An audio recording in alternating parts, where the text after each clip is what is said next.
వచ్చేద్దాము. 3వ అధ్యాయము 15వ రూతు గ్రంథము 3వ అధ్యాయము 15 వచనము 18వ వచనం వరకు కొన్ని మాటలు ఉన్నాయి. వాటిని జ్ఞాపకం చేసుకొని మరలా మనం 4వ అధ్యాయానికి ప్రారంభంలోకి వెళుతాము. చిన్న ప్రార్థన చేస్తాను. కృప కలిగిన తండ్రి, పరిశుద్ధుడైన మా దేవ, మీకు స్తోత్రాలు, వందనాలు చెల్లిస్తున్నాం. ఈ రాత్రి వేళ మీ సన్నిధిని, సహవాసాన్ని మాకు ఇచ్చారు ప్రభా, మీకు వందనాలు. ఎన్నో దినాలుగా నేను మీ బిడ్డలతో కలిసి సహవాసం చేయలేకపోయాను. కొంత శరీర బలహీనత, ప్రయాణాలు ఉన్నాయి.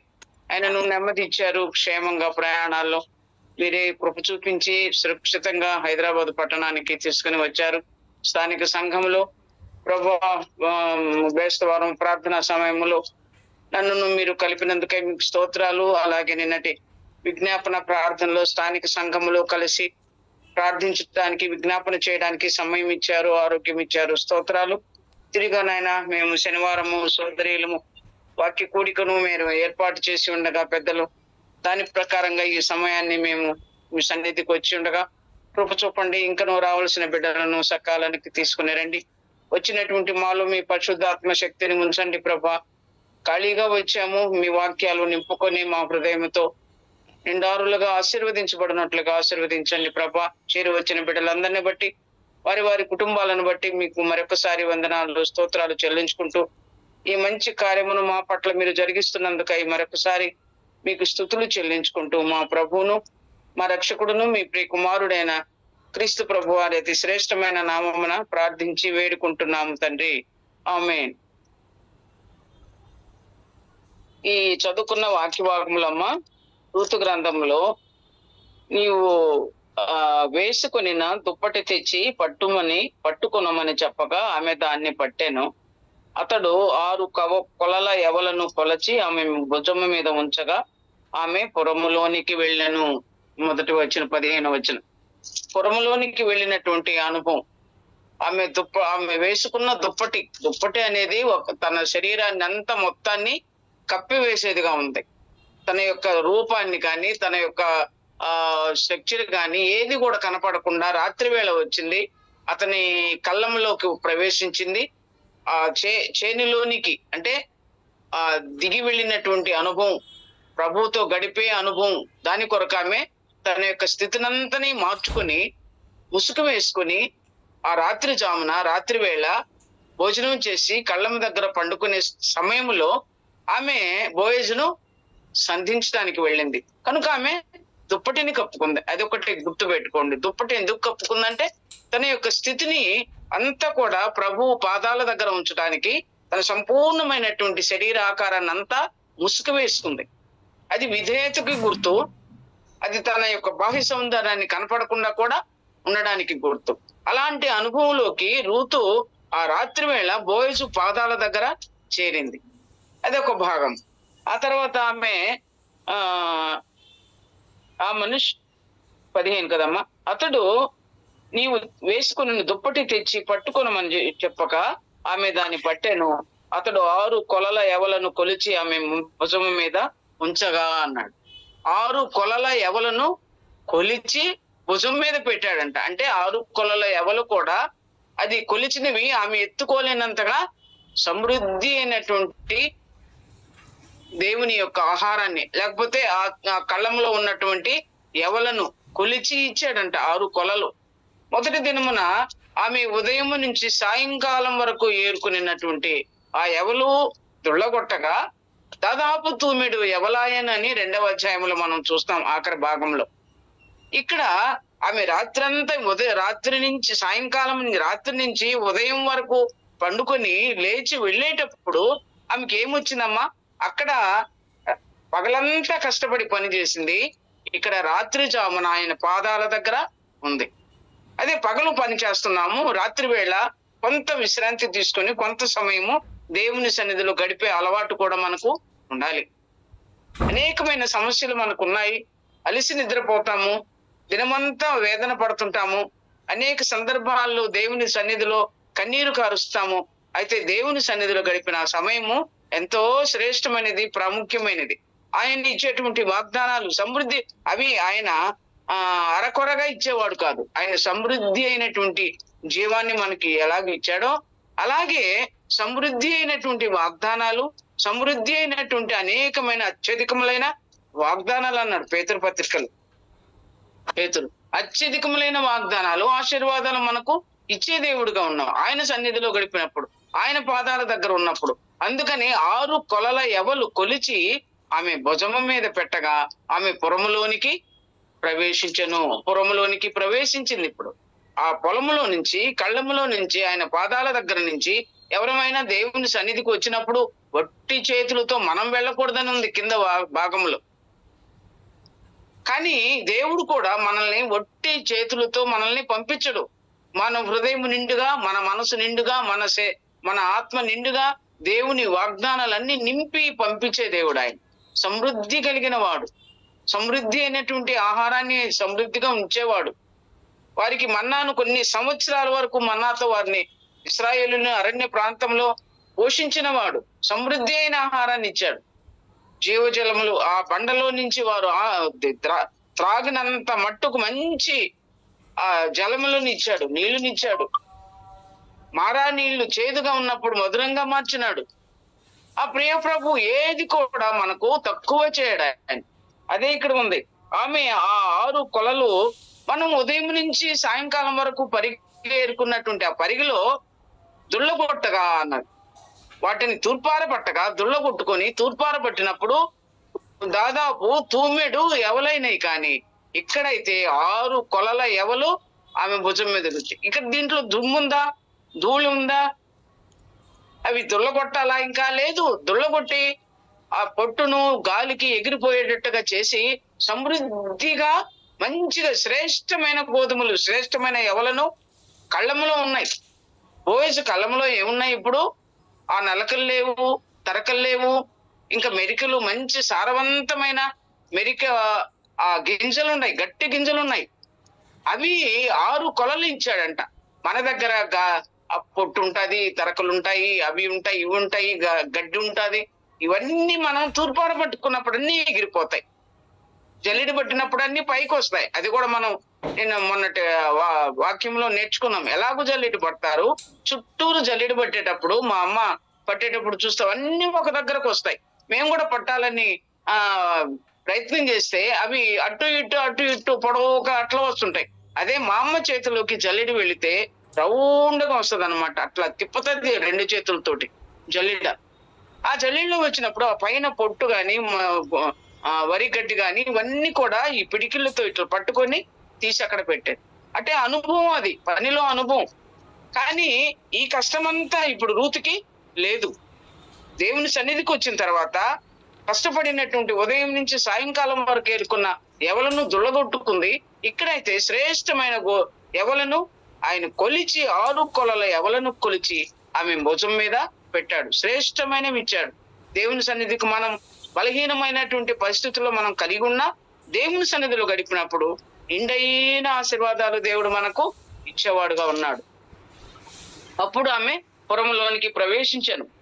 ఇంకా 16వ వచనంలో ఆమె తన అత్త ఇంటికి వచ్చినప్పుడు అత్త, నా కుమారి, నీ పని ఎట్లు జరిగినని అడుగగా ఆమె ఆ మనుషులు తనకు చేసినదంతా తెలియజేసి, నీవు వట్టి చేతులతో నీ అత్త ఇంటికి పోవద్దని చెప్పి అతడు ఈ 6 కొలల ఎవలను నాకు ఇచ్చానా నేను.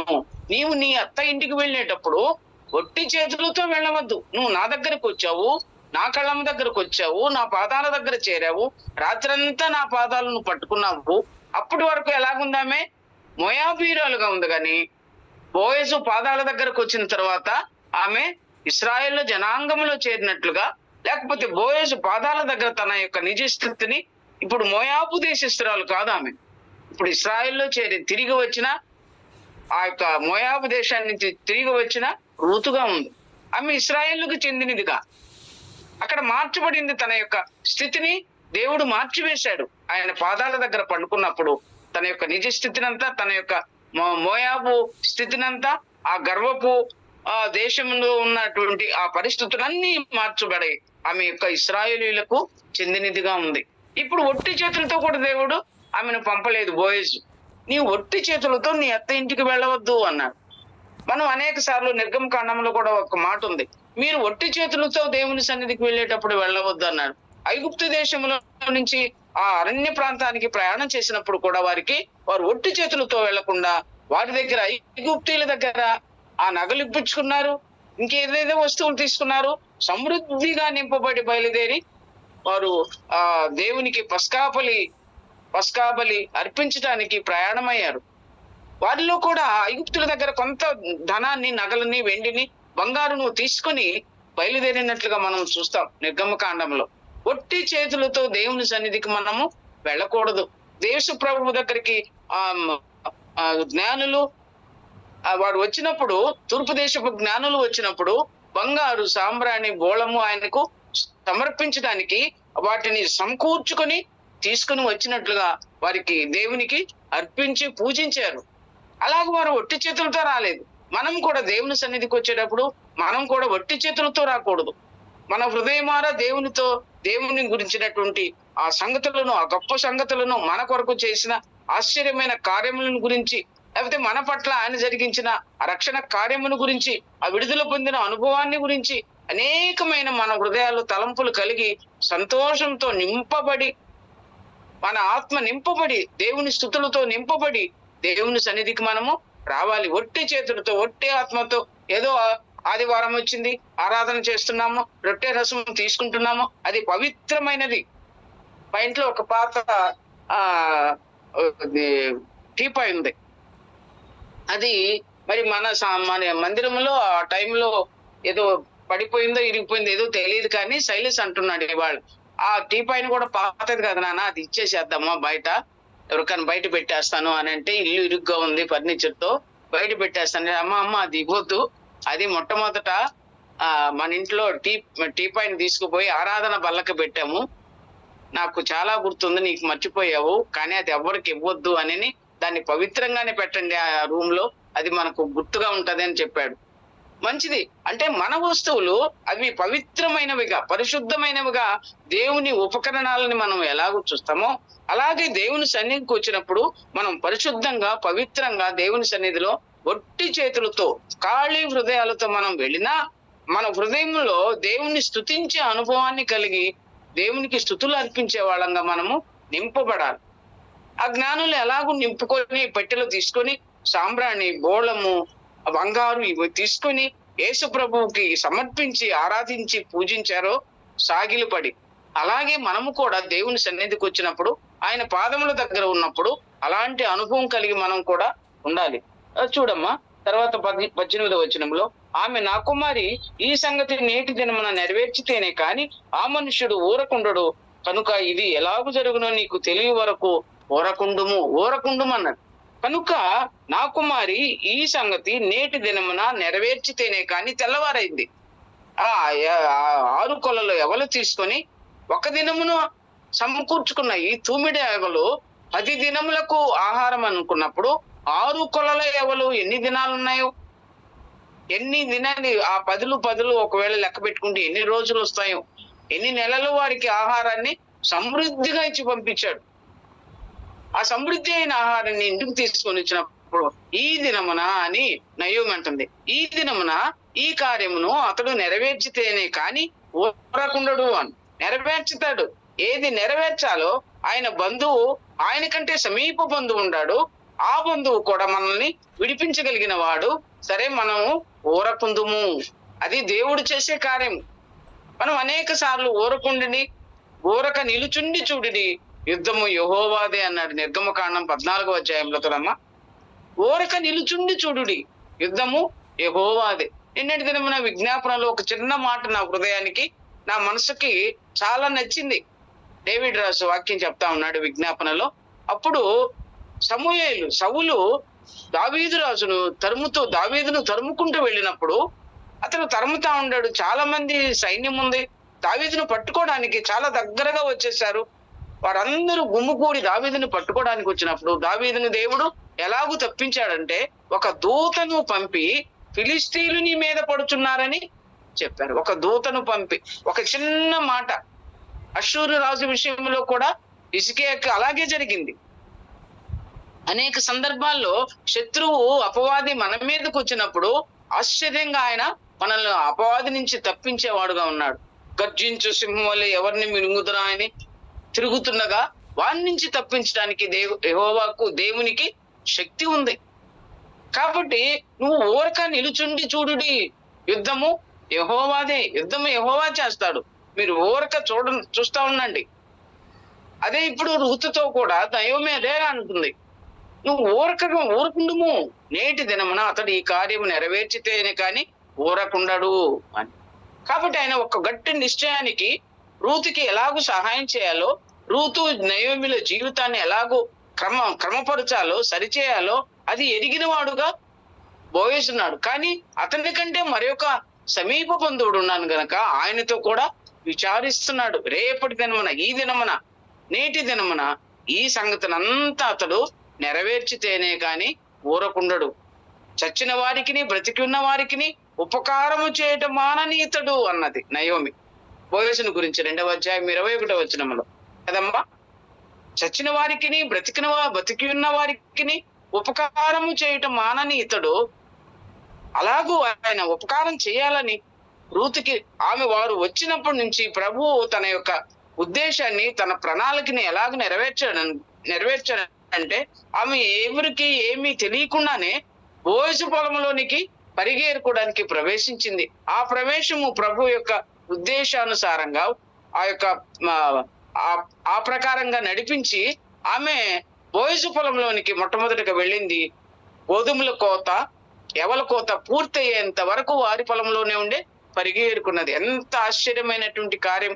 ఏ ఆహారం లేదు. కొన్నిసార్లు సమృద్ధి అయినటువంటి ఆహారాన్ని దేవుడు మన కొరకు సిద్ధపరిచి ఉంటాడు. మనం అవి కంటికి కనపడవు, చెవికి వినపడవు, మనుష్య హృదయానికి గోచరము కావు. రోమా 8:28 దేవుని ప్రేమించు వారి కొరకు సమస్తమును సమకూడి జరుగుతున్నాయి ప్రతిది కూడా. అలాగూ ఆయన చేసేటువంటి ఆ ప్రణాళిక, ఆయన చేసేటువంటి ఆ కృప మన ఎడల ఎంతో మనకు అర్థం కానంతటి మేలును ఆయన దాచి ఉంచాడు. అలాగైతే ఇక్కడ రూతు విషయంలో ఆయన ఎంత బాధ్యత కలిగి బోయజు ఉన్నాడో, బలవంతుడైన బోయజు, ఆస్తిపరుడైన బోయజు, ఇశ్రాయేలులతో మంచి సంభాషణ పనివారితో సంభాషణ జరిపించేటువంటి బోయజు, పనివారి మీద ప్రేమ కలిగిన వాడుగా ఉండగా, పరదేశుల జాలి కలిగిన వాడుగా ఉండగా, వీరిద్దరి విషయంలో, నయోమి విషయంలోను రూతు విషయంలోను చక్కని కార్యాన్ని చేయాలని ఆయన ఉద్దేశించి ఈ దినమున ఆ కార్యమును నెరవేర్చడానికి సంసిద్ధుడయ్యాడు. మన పాఠానికి వద్దామమ్మా.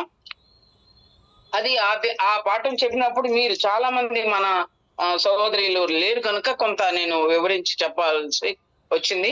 ఇప్పుడు 4వ అధ్యాయంలో 2, 3, 4 వచనాలు చదువుకుందామని అనుకుంటున్నాను నేను. ప్రభు ఉచితమైతే సమయం ఉంటే మాట్లాడుకుందాం, లేకుంటే ముగించుకుందాం. బోయజు పురద్వారమునకు పోయి అక్కడ కూర్చుండగా బోయజు చెప్పిన బంధువుడు ఆ త్రోవను పోవచుండెను కనుక బోయజు పోయి ఈ తట్టు తిరిగి ఇక్కడ కూర్చుండమని అతను పిలువగా అతడు వచ్చి కూర్చుండెను. బోయజు ఆ ఊరి పెద్దలలో 10 మందిని పిలిపించుకొని ఇక్కడ కూర్చుండని చెప్పగా వారును కూర్చుండిరి. 2 వచనాలు చదువుకున్నామమ్మా. ఇక్కడ ఈ వాక్య భాగంలో బోయజు పురద్వారమునకు పోయాడు. ఇక్కడ 3వ అధ్యాయంలో ఒక మాటని మనం ముగింపులో చూసాము. 4వ అధ్యాయము ప్రారంభములో మరొక మాట చూస్తున్నాం. అక్కడ బోయజు దగ్గరికి, కళ్ళము దగ్గరికి దిగి వెళ్ళినటువంటి అనుభవం, తగ్గించుకొని తను తాను విధేయత కలిగి ఆయన దగ్గరికి తగ్గించుకొని ఆయన కళ్ళములోని కాళ్ళ దగ్గర, ఆ మంచం దగ్గర కాళ్ళ దగ్గర పడుకోవడానికి ఆమె బయలుదేరి, ఆ పొలాలు ఎలా ఉంటాయి, మన ఊరు గట్టుగా ఉంటది, పెద్దగా ఉంటది, ఎత్తుగా ఉంటది, పొలాలు కిందగా ఉంటాయి. అందులో ఎవలు గోధుమలు పండే పంటలు లోయలలో ఉంటాయి. పైన ఉన్నతమైన స్థితిలో పై ఎత్తు స్థలంలో నివాసపురములు ఉంటాయి, పురాలు ఉంటాయి. కాబట్టి ఆమె ముందు దిగి వచ్చింది. ఇప్పుడు ఆయన న్యాయము తీర్చడానికి పురములోనికి వెళ్ళెను. పురద్వారమునొద్దకు పోయి గవిని వద్ద అని కూడా 4వ అధ్యాయము కొన్ని వచనాలలో ఉంది. గవిని వద్ద, పురద్వారం అంటే కొంచెం ఎత్తు స్థలం. ప్రతి ఒక్కరికి అనుభవాలు ఉన్నాయి. మన గ్రామానికి, మన ఊరికి వెళ్ళినప్పుడు మొట్టమొదట ఏ బస్సు దిగినప్పుడు ఏదో కాలువ గట్టులో పెద్ద బ్రిడ్జిలు ఇలాంటివి ఎత్తు స్థలాలు ఉంటాయి. ఆ తర్వాత ఊర్లోకి గవిని దగ్గర ప్రవేశించినప్పుడు ఒక పెద్ద రచ్చబండ ఉంటది. దాని మీద కొంతమంది పురంలో పెద్దవారు, వృద్ధులు వాళ్ళంతా కూర్చొని ఉంటారు. ఎవరు వస్తున్నారో, ఎవరు పోతున్నారో, వారి వస్త్రధారణ ఎలాగుంది, వారి మాట తీరు ఎలాగుంది, వారి నడత ఎలాగుంది, వారు అన్ని పరిస్థితులు గమనిస్తా ఉంటారు. పల్లెల్లో మరి ఎక్కువగా, సిటీలో మనకి ఎవరికి తెలియదు, కానీ ప్రతి విషయాన్ని వారు గమనిస్తూ ఉంటారు. కాబట్టి ఇలాంటి అనుభవం కలిగినటువంటి ఆ ఊర్లో పురద్వారమున ఆయన పోయి అక్కడ కూర్చుండగా బోయజు చెప్పిన బంధువుడు ఆ త్రోవను పోచున్నాడు. మొట్టమొదట ఆయన వెళ్ళాడు, ఆయన అక్కడ కూర్చున్నాడు. అక్కడికి వచ్చిన తర్వాత ఆయన కంటే ముందుగా సమీప బంధువు ఇంకొకడు ఉన్నాడని మొట్టమొదటి నుంచి మనం చూస్తున్నాం. ఆ బంధువు కూడా ఆ దారిని పోతుండగా ఆయన్ని పిలిచి ఈ తట్టు తిరిగి ఇక్కడ కూర్చుండు అని అతన్ని పిలువగా అతడు వచ్చి కూర్చుండెను. ఇది ఈ అనుభవం ఎలాగుందంటే, బెత్లెహేము ఒక పురద్వారం. అంటే బెత్లెహేం అంటే దేవుడు నివసించు ప్రదేశం అన్న, రొట్టెల ఇల్లు అన్న. బెత్లెహేం అంటే రొట్టెల ఇల్లు అని మనకు తెలుసు. కానీ ఆ బెత్లెహేము ప్రారంభం నుంచి కూడా, అబ్రహాము చేరిన ఆ స్థలము నుంచి కూడా బెత్లెహేము ఒక ప్రాముఖ్యమైన స్థలంగా ఉంది. ఎఫ్రతా మార్గంలో ఉన్నటువంటి బెత్లెహేము చిన్న పట్టణమైన, చిన్న గ్రామమైన, అందులో నుంచి యేసు ప్రభు వచ్చాడు గనుక ఒక ప్రత్యేకమైనటువంటి స్థలంగా అది నిర్ణయించబడింది. అది దేవుని పట్టణము అని పిలువబడుతుంది, దేవుడు నివసించేటువంటి ప్రదేశం అని. అక్కడ దేవుడు నివసిస్తున్నాడు, కానీ అక్కడ ఉన్నటువంటి ప్రజలు దేవుని చుట్టూ చేరి ఉండాలంట. మందసము చుట్టూ ఇశ్రాయేలు గోత్రికులు ఎలాగూ 12 మంది గోత్రికులు చుట్టూ ఉన్నారో నిర్గమకాండంలో మనం సంఖ్యాకాండంలో ధ్యానం చేస్తాం. మందసము చుట్టూరు, ఆ పాళెములు చుట్టూ మధ్యలో మందసం ఉంది. మందసము చుట్టూ కొంత దూరంలో అన్ని ఇశ్రాయేలు గోత్రాలు, 12 గోత్రాలు, వారి పిల్లలు, వారి యొక్క కాల్బలము అందరూ కూడా సమకూర్చి ఆ బలిపీఠము చుట్టూను, మందసము చుట్టూను చేరి ఉన్నారు. అలాగే ఇక్కడ కూడా దేవుని స్థలంలో, దేవుడు ఉండే స్థలంలో, దేవుని పట్టణంలో ప్రజలందరూ ఉన్నారు. కానీ ప్రజలందరిలో దేవుడు ఉన్నాడా? కొన్ని దగ్గరలో ఉండదు అన్నమాట. ప్రజలందరూ దేవుని నివాసమైన ఆ స్థలంలో ఉన్నా, అది ప్రత్యేకించబడిన స్థలమైన కొంతమంది ఆ అనుభవంలోకి రారు. ఇప్పుడు మన మందిరం ఉంది, డివైన్ లైట్ చర్చి ఉంది, దాని చుట్టూరు చాలా మంది ఉన్నారు. ఇంకా కొంచెం దూరంలో చాలా మంది ఉన్నారు, ఇంకా కొంచెం దూరంలో చాలా మంది ఉన్నారు. ఇప్పుడు జోబాబు ఏమంటున్నాడమ్మా, 7 కిలోమీటర్ల దూరంలో ఉన్నవారు కూడా మందిరం చుట్టుప్రక్కల ఉండేటట్టుగానే, కాబట్టి రాత్రిపూట ప్రార్థనకు కూడా రండి అన్నారు. మంచిది. అది చుట్టూరు ఉండేటువంటి మందిరము చుట్టూ ఉన్నటువంటి ప్రజలు కూడా దేవుని మందిరములో నివసించడానికి, దేవుని మందిరములో గడపడానికి ఇష్టపడాలి. మనం ఏ సమయం మనకు దొరికినా దేవుని సన్నిధికి వెళ్ళి, దేవుని మందిరానికి వెళ్ళి, హిజ్కియా తన యొక్క ఆ పరిస్థితులన్నిటి నుంచి, యెషయా గ్రంథము 29, 26 అనుకుంటాము, రాజుల గ్రంథంలో ఉంది, యెషయా గ్రంథంలో కూడా ఉంది. ఆయన అషూరీయులు ఆయన మీద యుద్ధానికి వచ్చినప్పుడు ఒక పత్రికను తీసుకొని దానిని విప్పి దేవుని మందిరానికి వెళ్ళి, అక్కడ ఒక ప్రవక్త చెప్పాడు, నువ్వు వెళ్ళు దేవుని మందిరానికి వెళ్ళి ఆ పత్రికను విప్పి పరచి దేవుని సన్నిధిలో ప్రార్థించమని చెప్పాడు. దేవుని సన్నిధిలో ప్రార్థించే అనుభవాన్ని మనం కలిగి ఉండడం చాలా సంతోషం. మనం ప్రార్థన చేసుకుంటాం ఇంట్లో, మన ప్రార్థన సమయం ఉంటుంది. ఉదయం ఉంటామా, మధ్యాహ్నం ఉంటామా, రాత్రి చేస్తామా, అన్ని సందర్భాలు మనం చేసుకుంటా ఉంటాం. కానీ ప్రత్యేకమైన స్థలము దేవుని పరిశుద్ధ మందిరం. ఆ మందిరంలో చేరినప్పుడు ఒక ప్రశాంతమైన వాతావరణంలోకి మన మనసు, మన హృదయము, మన ఆత్మ నింపబడి ఉంటది. ఆ అనుభవం చాలా మంచిది. అంతకుముందు యానం ఉన్నప్పుడు అందరూ అక్కడే ఒక దినము సెలవు పోతున్నప్పుడు విజ్ఞాపన చేసేవాళ్ళం, ఉపవాసం ఉండి ప్రార్థన చేసేవాళ్ళం. ఎవరెవరు లంచ్ బాక్స్ లేకుంటే మీటింగ్ అయిన తర్వాత ఉండలేని వాళ్ళు, పెద్దవాళ్ళు ఎవరన్నా పిల్లలు ఉంటే ఆ చిన్న చిన్న బాక్సుల్లో పెట్టుకొని వచ్చి అందరం కలిసి ప్రార్థనలో గడిపి, ఆ తర్వాత మళ్ళీ కొంత స్నాక్స్ తీసుకునే ఒక అనుభవం అది. అలాగూ దేవుని మందిరంలో కనిపెట్టుకుని గడిపే అనుభవం చాలా గొప్పది. ఇవందుకని పురద్వారమునకు వచ్చినటువంటి ఆ దేవుని పట్టణము చుట్టూ ఆ ప్రజల చేత నింపబడి ఉంది. ప్రజల జీవన విధానము కూడా అక్కడ ప్రత్యేకమైంది, వారి యొక్క దేవుని మర్యాద కూడా ప్రత్యేకమైంది. అలాంటి ప్రదేశంలో ఆ పురద్వారమున అందుకనే ఆ పురద్వారం అనేది చాలా ప్రాముఖ్యమైన అంశం. ఇంకా కూడా దాని గురించి నేను ఇంకొక మాట కూడా చూస్తాను. కీర్తనలు గ్రంథం ఒక చూడమ్మా. కీర్తనలు 87వ కీర్తన మూడవ వచనంలో ఒక మాట ఉంది. తీసిన వారు త్వరగా చదవండి, సమయం మనకు ఉందిలేండి, టైం ఉంది. కీర్తనలు 87వ కీర్తన 3వ వచనములు. దేవుని పట్టణమా, మనుషులు నిన్ను గూర్చి మిక్కిలి గొప్ప సంగతులు చెప్పుకుందురు. దేవుని పట్టణం అది. దేవుని పట్టణంలో ఏం చెప్పుకుంటారంట? మనుషులు నిన్ను గూర్చి మిక్కిలి గొప్ప సంగతులు చెప్పుకుందురు. ఇంకొక మాట కూడా, ప్రతి జనము దానిలోనే 5వ వచనంలో జన్మించినని, సర్వోన్నతుడు తానే దాన్ని స్థిరపరచనని సియోనును గూర్చి చెప్పుకుందురు. ఇంకా కూడా యెహోవా జనముల సంఖ్య వ్రాయించినప్పుడు ఈ జనము అక్కడ జన్మించినని చెప్పుకుందురు సెలవిచ్చును. ఏ జనము అక్కడ జన్మించినారు? ఇశ్రాయేలీలు బెత్లెహేం పురములోను దేవుని పట్టణములోను వారు అక్కడ జన్మించినని చెప్పుకుంటారంట. మిక్కిలి గొప్ప సంగతులు అన్నాడు. మనుషులు నిన్ను గూర్చి మిక్కిలి గొప్ప సంగతులు చెప్పుకుంటారు. మన దేవుని గురించి మనము మిక్కిలి గొప్ప సంగతులు మనం చెప్పుకోగలుగుతున్నామా? మన పిల్లలతో సహవాసంలో మనం చెప్పుకోగలుగుతున్నామా? మన కుటుంబాల్లో జరిగిన అనేకమైన మేళను గురించి జ్ఞాపకం చేస్తున్నామా? వాళ్ళకి మనకు మనం జ్ఞాపకం చేసుకొని దేవుని సన్నిధిలో మనం దేవుని గురించి ఆ గొప్ప సంగతులు వివరించుకొని ఆయనకి స్తుతులు చెల్లించవలసిన వారంగా ఉన్నాం. ఇంకా తర్వాత 122వ కీర్తనలో కూడా ఒక మాట ఉందమ్మా.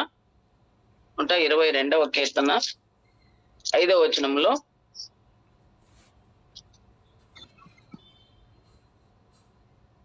అచ్చట న్యాయము తీర్చుటకై సింహాసనములు, దావీదు వంశీయుల సింహాసనములు స్థాపింపబడి ఉన్నవి.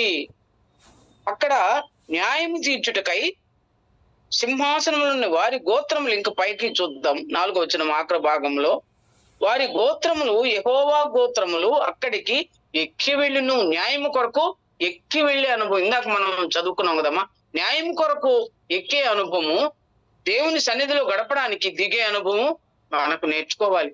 బోయజు పాదముల దగ్గర దిగి వెళ్ళింది కళ్ళములోనికి. ఇప్పుడు బోయజు ఆమెకు న్యాయం తీర్చడానికి పురద్వారమున కూర్చున్నాడు. పురద్వారమున కూర్చున్న ఆ బోయజు అచ్చట న్యాయం తీర్చుటకై సింహాసనాలు ఉన్నాయి. అదే సింహాసనం అనుకుందాం. న్యాయం తీర్చడానికి, రూతు నయోమిలకు కావలసినటువంటి న్యాయం తీర్చడానికి ఆయన పురద్వారమున కూర్చున్నాడు. ఇంకా కూడా మనం చూస్తే ద్వితీయోపదేశ కాండములో 16వ అధ్యాయము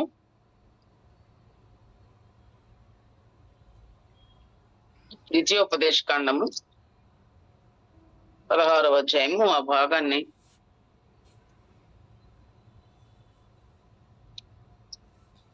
16వ అధ్యాయము 18వ వచనం. నీ దేవుడైన యెహోవా నీకిచ్చుచున్న నీ గ్రామములన్నిటను నీ గోత్రములకు న్యాయాధిపతులను నాయకులను నీవు ఏర్పరచుకొనవలెను. వారు న్యాయమును బట్టి జనులకు తీర్పు తీర్చవలెను. వారు న్యాయమును బట్టి జనులకు తీర్పు తీర్చవలెను. నీ గ్రామములన్నిటను నీ గోత్రములను న్యాయాధిపతుల వారు నీవు ఏర్పరచుకుని అక్కడ న్యాయము జరిగించాలంట. నీ ప్రజలకు న్యాయం తీర్చేటువంటి ఒక గొప్ప ఒక కట్టడను దేవుడు నిర్ణయించాడు వారి కొరకు.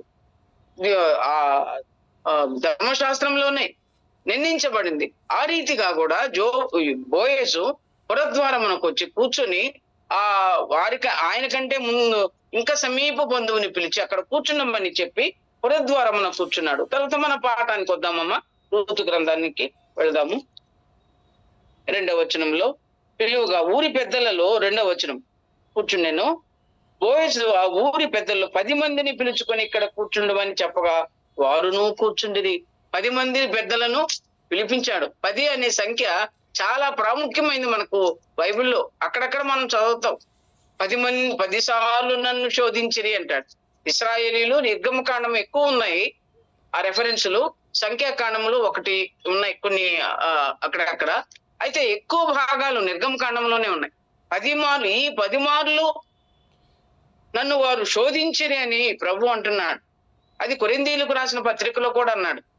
వారి వలె మనం శోధింపకుండా ఉందుముగాక అని.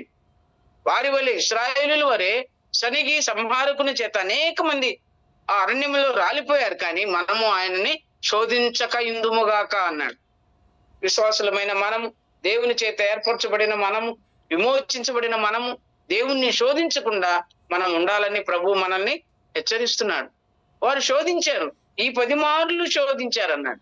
దానియేలు గ్రంథము 1వ అధ్యాయంలో కూడా 10 దినముల వరకు మమ్మల్ని పరీక్షించమని ఇశ్రాయేలీయులు అక్కడ నెబుకద్నెజరు దగ్గర వారు అక్కడ శ్రేష్టమైన బుద్ధి, తెలివి, జ్ఞానం కలిగిన వాళ్ళందరినీ సమకూర్చి వారిని మంచి భోజనాన్ని పెట్టి, రాజు భుజించే భోజనాన్ని పెట్టి వారిని చక్కగా తీర్చిదిద్దమంటే ఈ మన 4 ఉన్నారు దేవుని బిడ్డలు.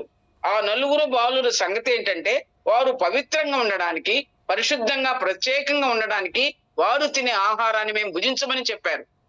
అప్పుడు వారు అంటారు, 10 దినముల వరకు మమ్మల్ని పరీక్షించము అన్నాడు. పరీక్షించిన తర్వాత ఏమైంది? 10 శ్రేష్ఠులని తెలియపరచబడిను అన్నారు. అదే గ్రంథంలో దానియేలులోని 10 దినములు పరీక్షించిన తర్వాత వారి కంటే వీరు 10 శ్రేష్ఠులని తెలియబడిన. ఎంత గొప్ప ఆశీర్వాదం అమ్మా దేవుని పిల్లలు! 10 ఆశీర్వాదం. 10 దినాలు పరీక్ష చేస్తే 10 దినాలు ఆ ముఖాలు, వారి యొక్క ఆకారము, వర్చస్సు అది ఎంతో సమృద్ధిగా శ్రేష్టమైన వారుగా వారికి కనపడ్డారంట. ఇంకా కూడా నేను కొన్ని రాసుకున్నాను. నయోమి, రూతును గురించి కూడా వారు 10 సంవత్సరం ఎలీమెలెకు చనిపోయాడు, మహులోను చనిపోయాడు, కిల్లోను చనిపోయాడు, 3 మగ సంతానం చనిపోయారు. వీరిద్దరూ నయోమి, 2 కోడళ్ళు 10 సంవత్సరములు అక్కడ నివసించిన తర్వాత అని 1వ అధ్యాయంలోనూ చూస్తాం. 10 సంవత్సరాలు నివసించారు. ఇంకా మత్తయి సువార్తలో కూడా ఒక మాట ఉంది. తన దాసులను 10 మంది దాసులను పిలిచి వారికి ఒక గృహ నిర్వాహకత్వపు బాధ్యతలను అప్పగించి 10 మీనాలనిచ్చి వ్యాపారం చేయమని ప్రభువు చెప్పాడు. ఇంకా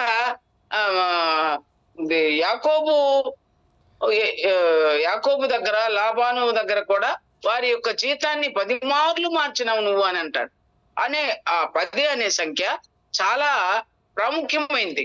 అందుకని ఆయన ఈ 10 సంఖ్య ముఖ్యమైనది కనుక బోయజు 10 మంది పెద్దలను పిలిపించి పురద్వారం మీరు కూడా ఇక్కడ కూర్చోండి అన్నాడు. కూర్చున్నారు అందరు. తర్వాత చూద్దాం, చూడమ్మా 4వ వచనం చదువుదాం. మన వాక్య భాగంలో 2 చదివాం కదా. 3వ వచనం. అతడు మోయాబు దేశము నుండి తిరిగి వచ్చిన నయోమి మన సహోదరుడైన ఎలీమెలకునకు కలిగిన భూభాగమును అమ్మివేయుచున్నది కనుక నీవు చెవులారా వినున్నట్లు నేనొక సంగతి తెలియజేయవలనని విన్నాను. ఈయన ఇప్పుడు ప్రత్యక్షంగా ఆ సమీప బంధువుగా ఉన్నటువంటి వానితో మాట్లాడుతున్నాడు. ఆయనకి దగ్గరగా ఊరి పెద్దలు 10 మంది పెద్దలను పిలిపించి అక్కడ కూర్చోబెట్టాడు. కూర్చొని ఆయనే తన యొక్క ఈ యొక్క సమస్యని తీసుకుని వచ్చాడు. ఎలీమెలకు బంధువు అయినటువంటి, దగ్గర బంధువు అయినటువంటి ఆ బంధువు కూడా ఆ ఊర్లోనే ఉన్నాడు. ఎప్పుడైనా వారిని గురించి, నయోమి, రూతుని గురించి విచారించిన వాడు కాదు. వారికి ఆయనకు సంబంధం లేకుండానే వారు ఉన్నారు. ఆయన వ్యక్తిగతంగా వారిని పరామర్శించిన వాడు కాదు, వారి మీద శ్రద్ధ చూపిన వాడు కాదు, వారికి సహాయం చేయాలని ఇష్టమైన మనసు కలిగిన వాడు కూడా కాదు. కాబట్టి ఈ కార్యమును నేను అతడు నెరవేర్చితేనే కానీ ఊరకుండడు అని నయోమి ఎలాగూ చెప్పిందో బోయజును గురించి, అలాగే ఆయన ఒక నిర్ణయానికి వచ్చి అతనితో మాట్లాడుతున్నాడు. ఇప్పుడు అతడు మోయాబు దేశం నుండి తిరిగి వచ్చిన నయోమి మన సహోదరుడైన ఎలీమెలకు కలిగిన భూభాగమును అమ్మివేయుచున్నది. ఇప్పుడు ఆ భాగాన్ని అమ్మివేస్తుంది. ఆమె స్వాస్థాన్ని, ఆమె కుమారుల స్వాస్థాన్ని అమ్మివేస్తుంది. కాబట్టి నువ్వు దగ్గర బంధువు కాబట్టి నీవు చెవులారా వినున్నట్లు నేనొక సంగతి నీకు తెలియజేయవలనని ఉన్నాను.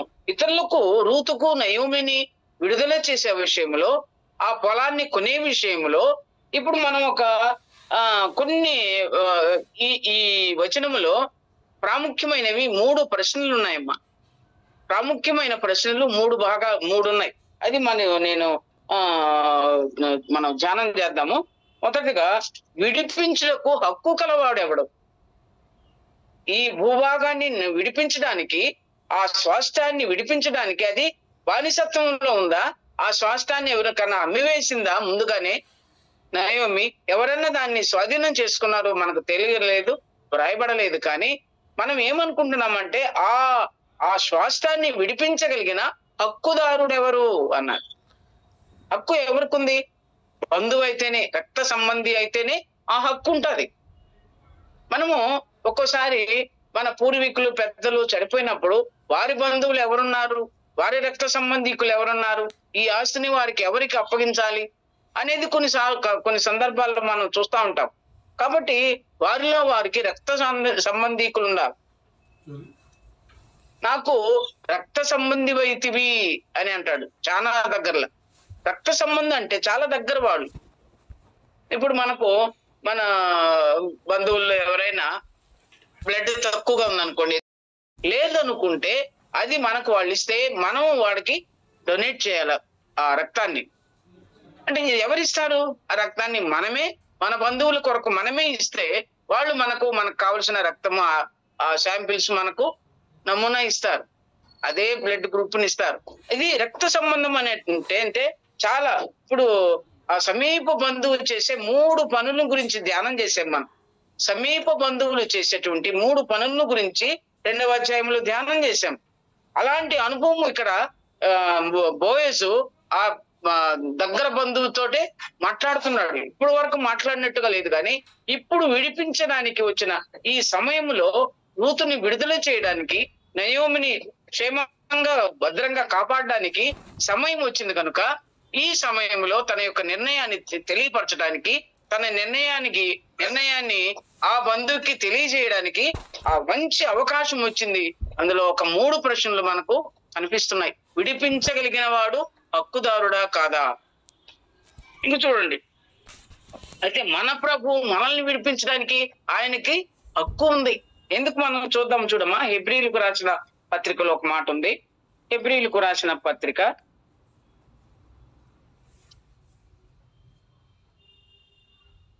2వ అధ్యాయము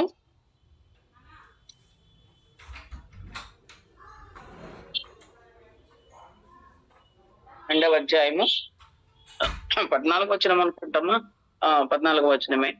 ఆయన సమస్తమైన దుర్నీతి నుండి మనల్ని విమోచించి కాదమ్మా.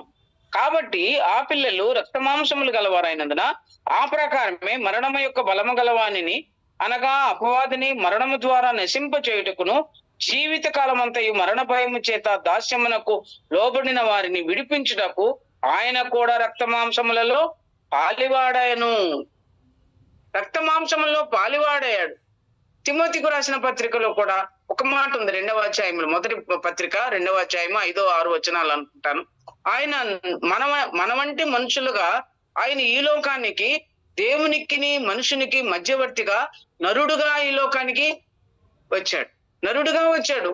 రక్త మాంసంలో పాలివాడయ్యాడు మనల్ని విడిపించడానికి, మన పాపముల నుంచి, అపరాధముల నుంచి, చచ్చిన స్థితిలో ఉన్న మనల్ని విడిపించడానికి మన వంటి వాడుగా ఆయన దిగివచ్చాడు.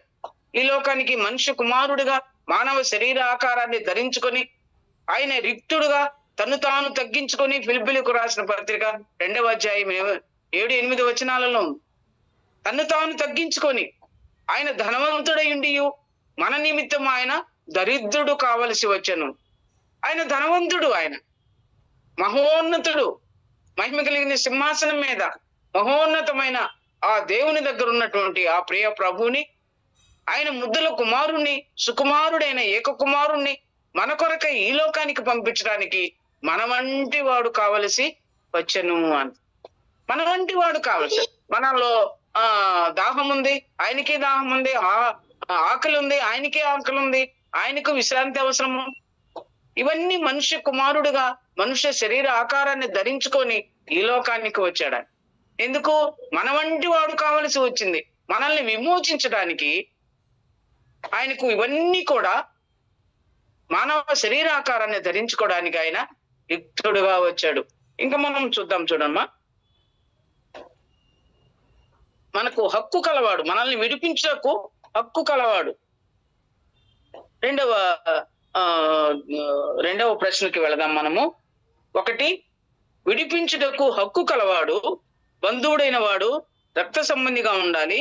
అలాగే మన ప్రియ ప్రభు కూడా మనల్ని విమోచించడానికి ఆయన ఏ కార్యాలు చేశాడో ఇది మనము జ్ఞాపకం చేసుకున్నాం. ప్రతి ఆదివారం మన ఆరాధన సమయంలో వాక్య భాగాలు సహోదరులు చెప్పేటప్పుడు ప్రభువుని గురించి, ఆయన ఉన్నతమైన స్థితిని గురించి, ఆయన గొప్పతనాన్ని గురించి, ఆయన సిలువలో పడిన వేదనకరమైన ఆ అంశాలన్నింటినీ వివరించినప్పుడు మన హృదయమార ఆయన్ని స్తుతించడానికి మన నోరుని తెరవాలి మౌనంగా మనం. కాబట్టి రెండవ ప్రశ్న ఏంటంటే, రూతు నయోమిను విడిపించుటకు శక్తి కలిగిన వాడు కావాలి. అక్కడేమో హక్కుదారుడు కావాలి మొదటి ప్రశ్న. రెండవది శక్తి కావాలి. శక్తి అంటే క్రయధనము అంటారు. ధనం కూడా ఉండాలి. బోయజ్ అలాంటి వాడు, చాలా బలవంతుడు. ఆయన శక్తి ఆస్తి కలిగిన వాడు, ఘనుడు, అనేక మంది పనివారు ఉండేటువంటి వాడు బోయజు. కాబట్టి ఆయన సరిపోయిన వాడు. కానీ ఇక్కడ అతని కంటే మరొకడు ఉన్నాడు కనుక వారిద్దరిలో ఇద్దరి మధ్యన ఈ యొక్క సమస్యని జరుపుతా ఉన్నాడు. బోయజు ఎంత తెలివి కలిగిన వాడు, న్యాయము తీర్చడానికి అక్కడ సింహాసనం లాగా పురద్వారమున కూర్చున్నాడు. 10 మంది పెద్దలు ఉన్నారు, బోయజు ఉన్నాడు, ఈ రూతు నయోమికి దగ్గర బంధువు ఇంకొకడు ఉన్నారు. ఇంతమంది మధ్యలో కూర్చొని న్యాయము తీర్చడానికి కూర్చున్నాడు. ఆయన న్యాయములు, ఆయన తీర్పులు న్యాయమైనవేంట. ఆయన తీర్పులు న్యాయమైనవి. గ్రామాల్లో అక్కడ ఇక్కడ కూడా వారు న్యాయము తీర్చడానికి ఒక స్థలాన్ని నిర్మించుకున్నాడు. మనం న్యాయాధిపతుల గ్రంథం 4వ అధ్యాయంలో దెబోరా కూడా ఆ మస్తకి వృక్షం కింద, సరళ వృక్షం కింద కూర్చొని న్యాయము తీర్చుచుండెను అని. రామాలో కొండ మీదకి, ఆ పర్వతం మీదకి పోయి వారికి న్యాయాధిపతిగా ఉండెను సమూయేలు. ఎన్ని మనం చూస్తాం. అలాగే ఇక్కడ పురద్వారం మనం కూర్చున్నటువంటి బోయజు, 10 మంది పురజనులు, పెద్దలు, ఇంకా అలాగే సమీప బంధువు అందరూ కూర్చున్నారు. వారి మధ్య ఆయన మాట్లాడుతున్నాడు. ఇప్పుడు వారిని విడిపించడానికి, వారి స్వాస్థ్యాన్ని వీరు కొనడానికి తగిన ఆర్థిక వనరులు, శక్తి కావాలి, ధనం కావాలి. అందుకనే మన ప్రియ ప్రభు మన కొరకై క్రయధనమును చెల్లించిన వాడుగా ఉన్నాడు. ఇప్పుడు 2వ కీర్తనలో 49వ కీర్తన చూద్దామమ్మా ఒకసారి. కీర్తనలు 49.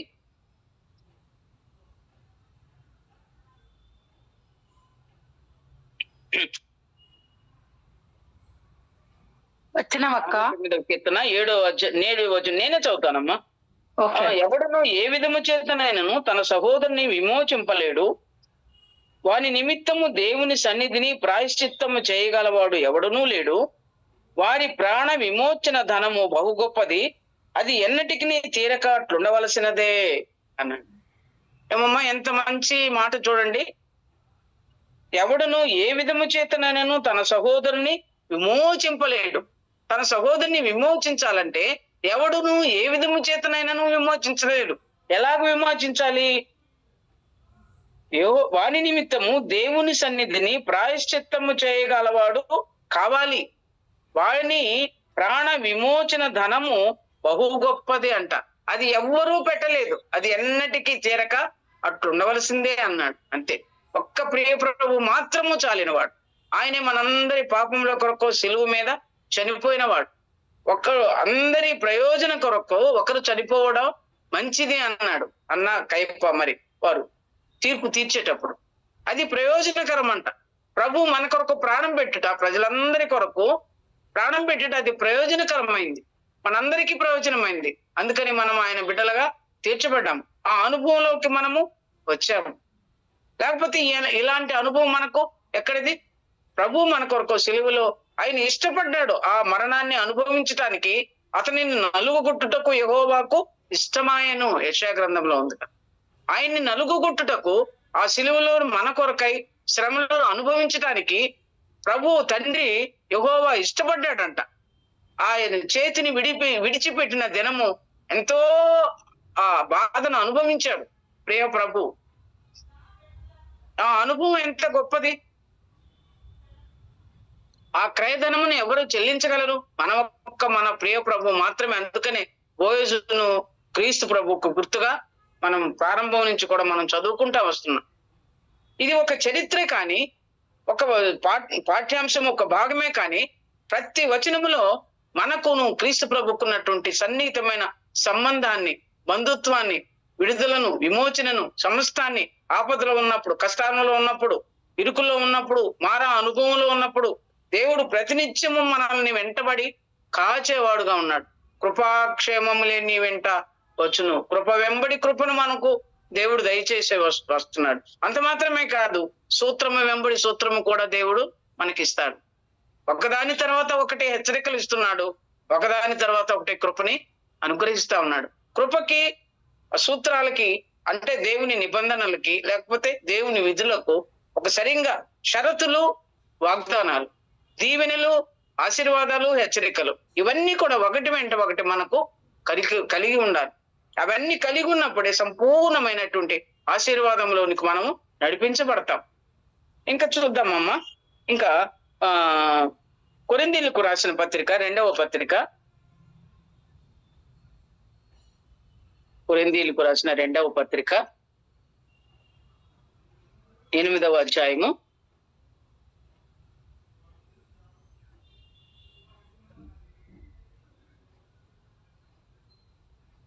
9వ వచనం అనుకుంటామా? 9. మీరు మన ప్రభు అయిన యేసుక్రీస్తు కృపను ఎరుగుదురు కదా. ఆయన ధనవంతుడైండి మీరు తన దారిద్ర్యము వలన ధనవంతులు కావాలనని మీ నిమిత్తము దరిద్రుడాయను. ఆయన ధనవంతుడు. ఆయన మహిమ కలిగినటువంటి ఆ ఉన్నతమైన సింహాసనమందు దేవుని కుడిపార్శ్వమున కూర్చున్న ప్రియకుమారుడు ఆయన ధనవంతుడైండి మీరు తన దారిద్ర్యం వలన ధనవంతులు కావాలని, మనమేమో దరిద్రులము, ఆయన ధనవంతుడు. కానీ ఆ ధనాన్ని విడిచిపెట్టి మన కొరకు, మనల్ని ధనవంతులుగా చేయడానికి కొరకు ఆయన దారిద్ర్యాన్ని అనుభవించాడంట. అంతటి త్యాగాన్ని ఎవరు చేయగలరు? అది సమీప బంధువుగా ఉన్నటువంటి ప్రియ ప్రభు మన కొరకు చేశాడు. రూతు విషయంలో కూడా బోయజు చేయడానికి సిద్ధపడుతున్నాడు.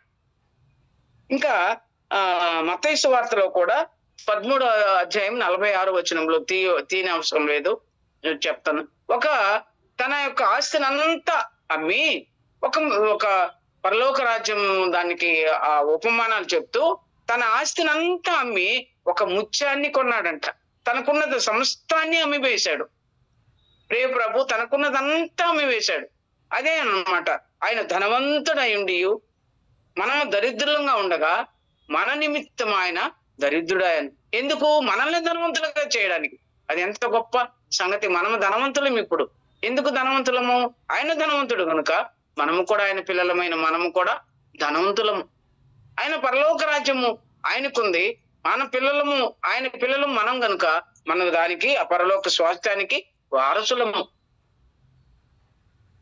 పిల్లలకు, తల్లిదండ్రులకి ఏ ఆస్తి ఉందో అది పిల్లలకు సంక్రమిస్తుంది కదా, అదే వారసులు అవుతారు కదా వాళ్ళు.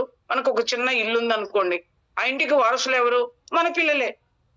అలాగే దేవుని ఇంటిలో ఆ సమృద్ధి అయినటువంటి ఆ పరలోక రాజ్యంలో మనము వారసులుగా చేయబడ్డాం. ఆ స్వాస్థ్యానికి వారసులంగా మనము చేయబడ్డాం.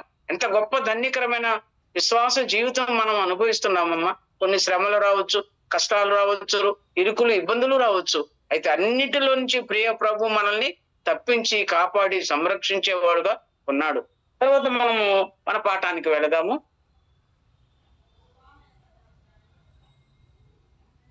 ఋతు గ్రంథానికి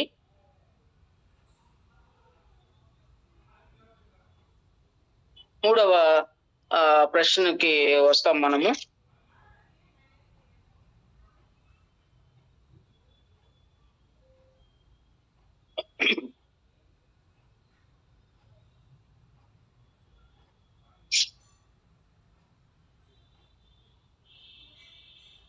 నేను ఒక సంగతిని తెలియజేయుచున్నాను. భూభాగము అమ్మివేయుచున్నది కనుక నీవు చెవులార వినున్నట్లు చదివాను కదా. 3వ ప్రశ్న ఏంటంటే, ఈ విమోచకుడు విడిపించుటకు ఇష్టపడనా? అది ఒక ముఖ్యమైనది.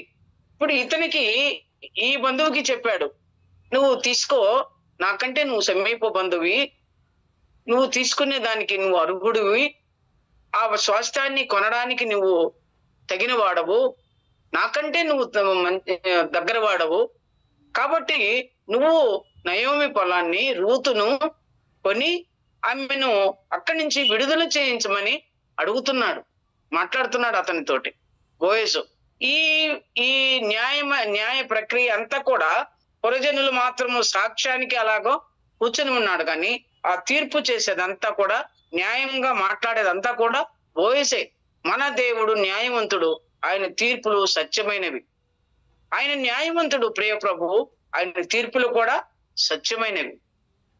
కాబట్టి ఈ తీర్పు తీర్చేటువంటి బోయజు ఆయనతో చెప్తున్నాడు, దానికి ఇష్టపడనా? మొదటి ప్రశ్న ఏంటి? విడిపించడానికి హక్కుదారుడు కావాలి, విడిపించడానికి శక్తి కావాలి, ప్రాణ విమోచన క్రయ ధనము అన్నాడు. కాబట్టి ఆ ధనం కావాలి, ఆస్తి కావాలి. బోయజు ఎంత ఆస్తి గలవాడు? చాలా ఆస్తి కలిగిన వాడు. కాబట్టి ఆయనకి ఆ శక్తి ఉంది. మూడవదిగా ఇష్టపడాలి. ఇష్టపడకపోతే అది ఎంత ఆస్తి ఉన్నా, ఎంత డబ్బు ఉన్నా, ఎంత హక్కు ఉన్నా కూడా రూతుని నయోమిని విడిపించడానికి బోయజుకి ఇష్టం లేకపోతే ఎవరు ఏం చేయలేరు. కాబట్టి ఈ మూడవ ప్రశ్నలో విమోచకుడు విడిపించుటకు ఇష్టపడనా అని ఉంది. 3 ప్రశ్నలు ఇందులో. విడిపించడానికి హక్కుదారుడు కావాలి, విడిపించడానికి శక్తి కావాలి, విడిపించడానికి ఇష్టము కావాలి. మనల్ని ఇష్టపడి విడిపించాడు. మన ప్రభు మనల్ని ఇష్టపడ్డాడు. ఆయన నీకు నా ఇష్టం. చాలా మందిని వ్యక్తిగతంగా మనం తీసుకుంటే దావీదు గురించి కానీ, అబ్రహామును గురించి కానీ, కొంతమంది భక్తులను గురించి, ఆయన భూమి మీద ఉన్న భక్తులు శ్రేష్ఠులు, కేవలం వారు ఆయనకు ఇష్టలు అన్నారు. భక్తులందరూ కూడా ఆయనకి ఇష్టలైన వారంట. మనం ఆయనకు ఇష్టమైన వారంగా ఉన్నాం. ఆయన ఇష్టపడుతున్నాడు మనల్ని. తనకు జనముగా చేసుకున్నట్టుకు ఆయన ఇష్టము కలిగి ఉన్నాడు అని సమూయేలు 7వ పత్రిక 1 గ్రంథము 7వ అధ్యాయంలో ఉంది, 12వ అధ్యాయం. ఆయన తనకు జనముగా చేసుకున్నట్టుకు ఇష్టము కలిగి ఉన్నాడంట. అట్లా ఇష్టం కలిగి ఉన్నవాడు మీకెందుకు అన్యాయం చేస్తాడు? యుద్ధంలో మీరు ఎందుకు ఓడిపోతున్నారు? మీరు ఆయన కార్యాల గురించి ఎందుకు ఎంత అశ్రద్ధ చేస్తున్నారని సమూయేలు ఇశ్రాయేలుని సౌలుని హెచ్చరించి మాట్లాడుతా ఉన్నాడు. కాబట్టి ఇష్టపడి మనల్ని ఆయన బిడ్డలుగా చేసుకోవడానికి, ఆయన సమీపస్తులుగా చేసుకోవడానికి, ఆయనతో సహవాసం చేయడానికి, ఆయనతో కలిసి నివసించడానికి, ఆ పరలోక పట్టణానికి వారసులుగా చేయడానికి ఆయన ఇష్టం.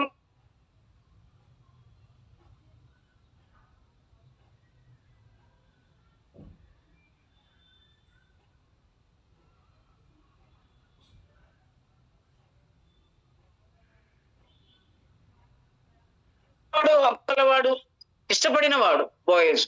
ఈ 3 క్యారెక్టర్స్ ఆయనలో ఉన్నాయి. కానీ సమీప బంధువులో ఆయన ఒకవేళ ఆస్తి ఉందా? నేను దాన్ని కొని నా స్వాస్థాన్ని పోగొట్టుకుందనేమో అని 4వ వచనంలో ఉంది, 5వ వచనంలో. అది కొనినప్పుడు నా స్వాస్థాన్ని నేను పోగొట్టుకుంటానేమో, నేను దాన్ని కొనను, నీవే తీసుకోమని చెప్పాడు. సంతోషంగా బోయజు ఆ పనిని చేయడానికి ఇష్టపడ్డాడు. చదువుదామమ్మా అది.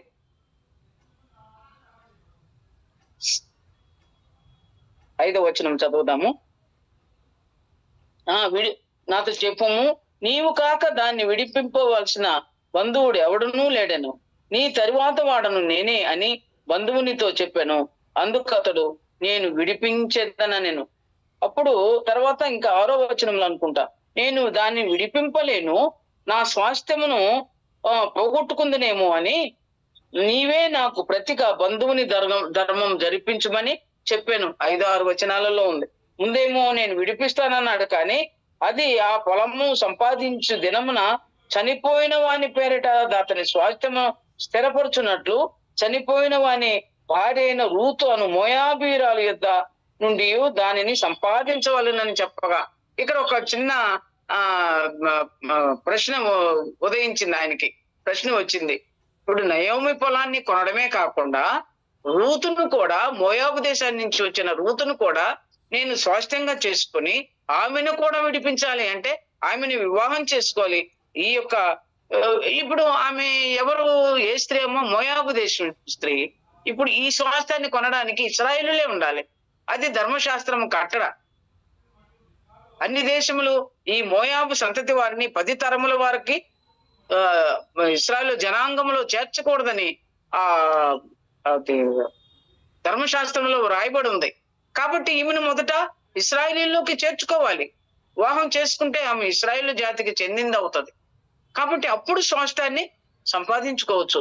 కాబట్టి నయోమి పొలాన్ని కొనాలి, రూతు భూభాగాన్ని కూడా తీసుకొని రూతును కూడా విడిపించాలి అని చెప్పేటప్పటికి ఆయన మొదటేం పొలాన్ని కొంటానన్నాడు, కానీ రూతును వివాహం చేసుకోవడానికి ఇష్టపడలేదు ఆ సమీపం బంధు. కాబట్టి నా స్వాస్థ్యాన్ని నేను పోగొట్టుకుంటానేమో, నేను రూతును విడిపించలేను అని చెప్పాడు. కాబట్టి బోయసే దానికి సరైన వాడుగా దేవుడు తీర్మానం చేశాడు. అందుకనే మనకు ప్రభువుకి మనకున్నటువంటి సంబంధం కూడా ఎలాగుంటదంటే, ఆయన దగ్గర ప్రేమ ఉంది, ఆస్తి ఉంది, హక్కు ఉంది, తర్వాత ఇష్టం ఉంది, ఇంకంతకంటే ప్రాముఖ్యమైన ప్రేమ ఉంది, కృప ఉంది మన పట్ల. అందుకని మనల్ని ఆయన సమీపస్తులుగా చేసుకొని మనకు ఆ గొప్ప రక్షణను దేవుడు మనకు దయచేశాడు. ఇంక 2 మాటలు చదివేసి నేను ముగిస్తానమ్మా.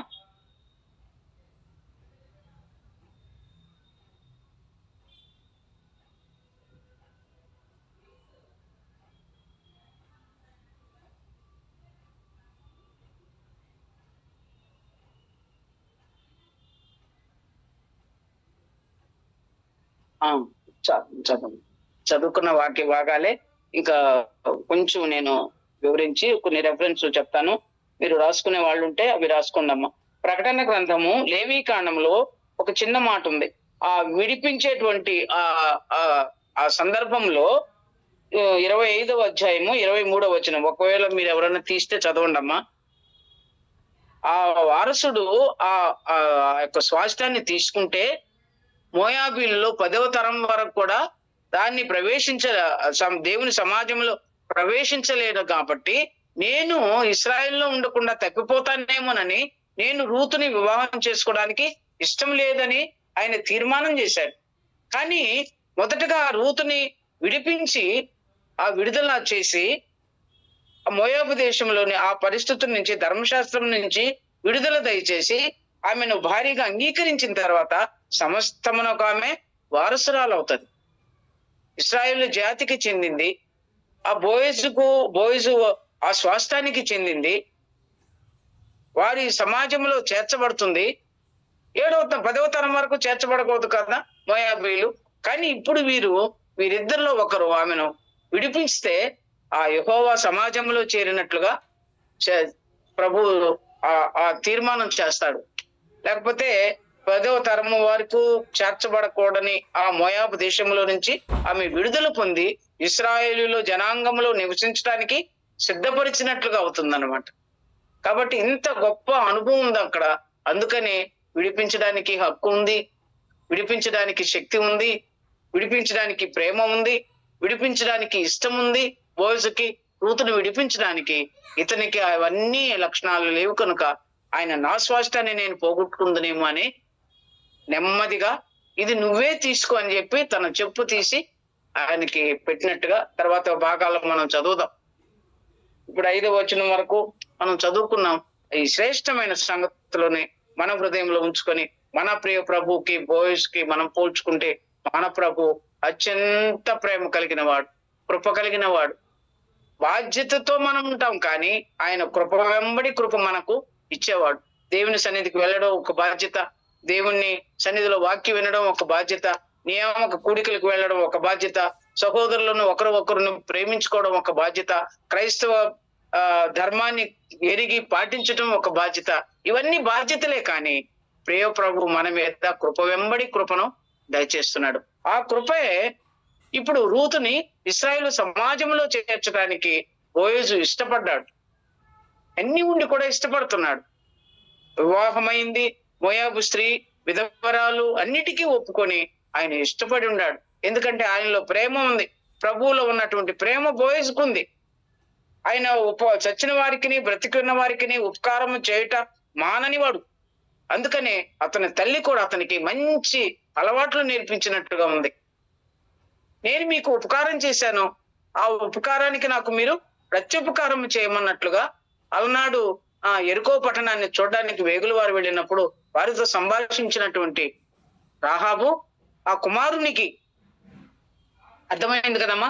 రాహాబు కుమారుడు బోయజు ఆస్తివంతుడిగా చేసింది ఆ తల్లి.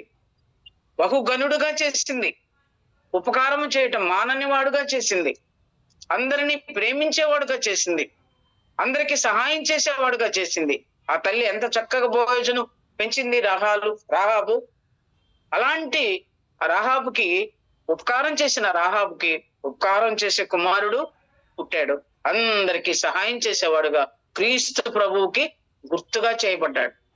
గుర్తుగా యేసు ప్రభువుకి గుర్తుగా చేయబడ్డాడు బోయజు. అంత గొప్ప ఉన్నతమైన స్థితిలోకి ఆ రూతుని నడిపిస్తున్నటువంటి బోయజు యొక్క కృప ఎంత గొప్పది. అంతకంటే మన ప్రియ ప్రభు మనల్ని అమితంగా ప్రేమించిన దేవుడు ఆ పరలోక రాజ్యమునకు వారసులుగా మనల్ని చేసి ఆ గొప్ప నిత్య రాజ్యంలో నిత్యం ఆయనతో ఉండేటువంటి భాగ్యాన్ని ప్రభు మనకు దయచేసినందుకు ప్రభువుకు వేలాది వందనాలు చెల్లిస్తూ ఈ వాక్య భాగాన్ని నేను ముగిస్తున్నాను. దేవుడి మాటలు మన కొరకు దీవించునుగాక.